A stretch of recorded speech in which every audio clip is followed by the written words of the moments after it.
Hello सभी को राधे राधे। आज हम जो अफवाह नदी तंत्र पढ़ रहे थे उसके बारे में आगे विस्तृत से अध्ययन करेंगे।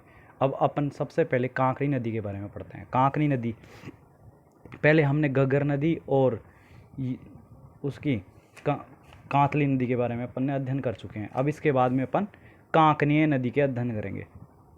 अन्य नाम है मसूरदी नदी है कांकरी नदी, मसूरदी कांकरी, मसूरदी कांकरी, मसूरदी कांकरी।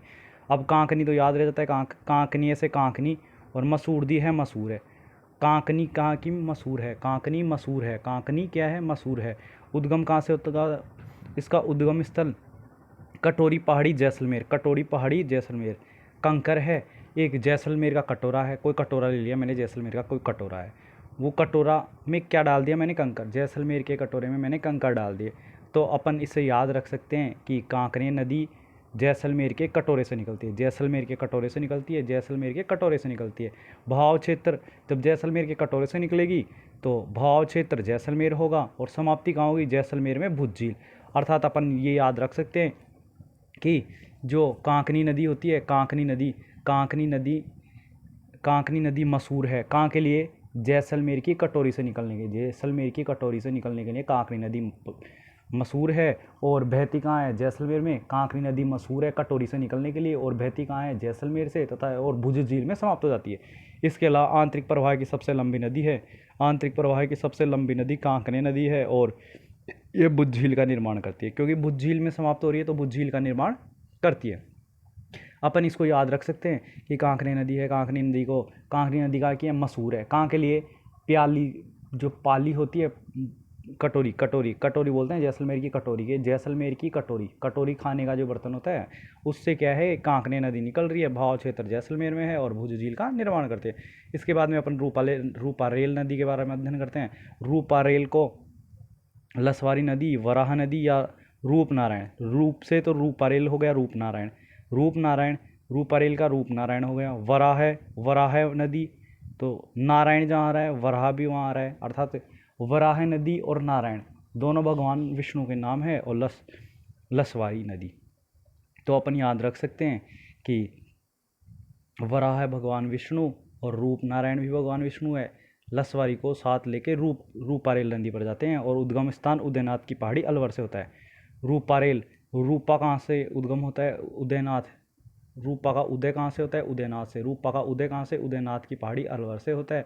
और इसका भाव क्षेत्र कहाँ कहाँ है, अलवर है, भरतपुर है और बयाना भरतपुर में ये समाप्त हो जाती है। अर्थात अपन याद रख सकते हैं कि रूपारेल नदी है, जो रूपारेल नदी अलवर में और भरतपुर में बहती है और इसका समाप्ति स्थल बयाना भरतपुर है। नाम है इसके लसवारी, लसवारी नदी, लसवारी नदी है, वराह नदी, रूपनारायण नदी। और उदयनाथ से अपन याद रख सकते हैं, रूपा का उदय कहाँ से हुआ, उदयनाथ की पहाड़ी अलवर से। रूपा का उदय कहाँ से हुआ, उदयनाथ की पहाड़ी अलवर से। अपन भरतपुर की जीवन रेखा, मोती झील भरतपुर, इसे भरतपुर की जीवन रेखा भी कहते हैं क्योंकि ये भरतपुर से गुजरती है, इसलिए इसको, ये इंपॉर्टेंट पॉइंट है, इसको याद रख लेंगे। हर एग्जाम में एक क्वेश्चन आता है। रूपारेल नदी भुज झील का निर्माण करती है, ये मोती झील के निर्माण करती है। रूपारेल नदी मोती झील का निर्माण करती है और सीकरी बांध बनाती है। रूपारेल नदी के किनारे नौह सभ्यता भरतपुर बसी हुई है, नौह सभ्यता भरतपुर बसी है। उसके बाद में अपन साबी नदी का अध्ययन करेंगे। साबी नदी से अपन याद रख सकते हैं, सेवर की पहाड़ी जयपुर। साबी, साबी सेवर भरतपुर, साबी सेवर जयपुर, साबी सेवर जयपुर अपन याद रख सकते हैं। जो साबी है, सब्जी है, वो सेवर से भरत जयपुर है। से सेवर, से सेवर, सा से सेवर।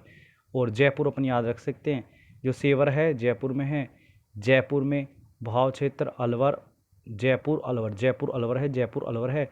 और पटौदी हरियाणा में समाप्त हो जाती है। ये समाप्त कहाँ हो जाती है, पटौदी हरियाणा में समाप्त हो जाती है, पटौदी हरियाणा में समाप्त हो जाती है। अलवर ज़िले की सबसे बड़ी नदी है, अलवर ज़िले की सबसे बड़ी नदी है, अलवर ज़िले की सबसे बड़ी नदी है। जोधपुरा सभ्यता इसी पर विकसित है, जोधपुरा सभ्यता इसी पर विकसित है। अब देखो अपन याद रख सकते हैं कि एक तो जो रूपारेल नदी है वो तो अलवर भरतपुर में है और साबी नदी है जो जयपुर और अलवर में है, इनको याद रख सकते हैं। इसके बाद में दूसरा रूपनगढ़ नदी है, रूपनगढ़ नदी रूप किशन का अजमेर से, रूप किशन का अजमेर से। तो अपन याद रख सकते हैं कि रूप किसन का है जो अजमेर से है। रूप किसन का मतलब रूप है जो किसन का कहाँ के कारण है, अजमेर के कारण। रूप किसन का अजमेर के कारण है। भाव क्षेत्र अजमेर और जयपुर हो गया, अजमेर जयपुर के पास में पड़ता है, इसलिए जो रूप है ना किसन का, रूप किसके लिए प्रसिद्ध है, अजमेर के लिए प्रसिद्ध है, तो जयपुर और अजमेर में बहती है। समाप्ति स्थल है सांबर झील। सांबर झील दक्षिण दिशा में गिरती है, दक्षिण दिशा में गिरती है। इसके बाद मेथा नदी, अपन रूपनगढ़ रख सकते हैं। रूप किसका सुंदर है, किसन का। कहाँ से है, अजमेर से। रूप किसका सुंदर, किसन का, अजमेर से। अपन ऐसे याद रख सकते हैं। तो अजमेर के पास में जयपुर है, अजमेर और जयपुर हो गया, सांबर झील में इसका निर्माण हो गया। इसके बाद मेथा नदी, मेथा नदी बता दिया।